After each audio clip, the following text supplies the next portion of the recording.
What's up, guys? Professor Pete here with Coach Tony. What's up, guys? We're going to talk about how to close the distance, all right? And it's obvious when we're on the feet how important the clinch is, but how do we use our guard to kind of get to that green zone, right? So we know the idea of green zone, way out here, he can't really hit me.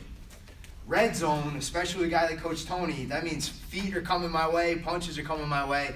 But then there's another green zone here where I'm safe. Like, he can't punch and kick, at least not with any kind of efficacy, right? I'm not going to get knocked out. So how do we make it so that we can kind of get to that clinch and stay safe?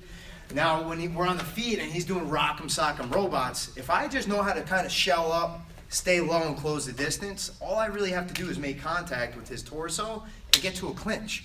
So when he's throwing those haymaker punches, as long as I can get inside those punches and get to a clinch, I'm pretty safe. I work my takedown, right? It's pretty obvious. So again, he starts throwing those big punches. Whoa, I just get inside. And then I can lock him up, right? But what if I'm already down? What if I'm on my back? If he's already like at space, at distance, I just have to keep my feet up. I keep my feet and my knees between us. Look how far away Coach Tony is. My legs are longer than his arms. He starts throwing punches. I keep him away. He can't hit me. I can even throw up kicks. He can't hit me. But what if he really commits? He starts leaning in. I have to get my knees and my hips all the way up. I can't really reach around. My hands are up. Then I can make some space, start coming up, and now I'm back in the fight. But what if I'm playing guard? Things change. So if Coach Tony's on top and I have his posture broken, I'm pretty safe. That's that green zone. I'm trapping his arm, I'm trapping his head with a collar tie, ear to ear. He starts throwing punches. I'm doing okay, right? I can even start working attacks from here.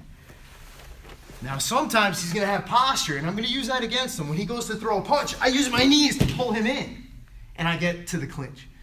Guys, sometimes you're going to get somebody who postures up. You're trying to use your legs to bring him in, and you can't, especially if he's like posted up here.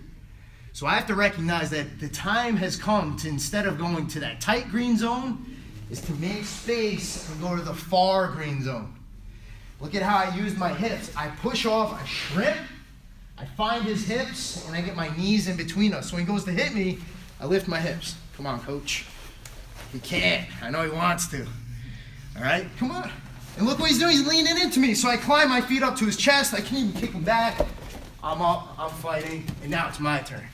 All right, guys? So we have to understand, like, green zone, red zone, and then another green zone. But it's not always coming together. Sometimes you got to know when to separate.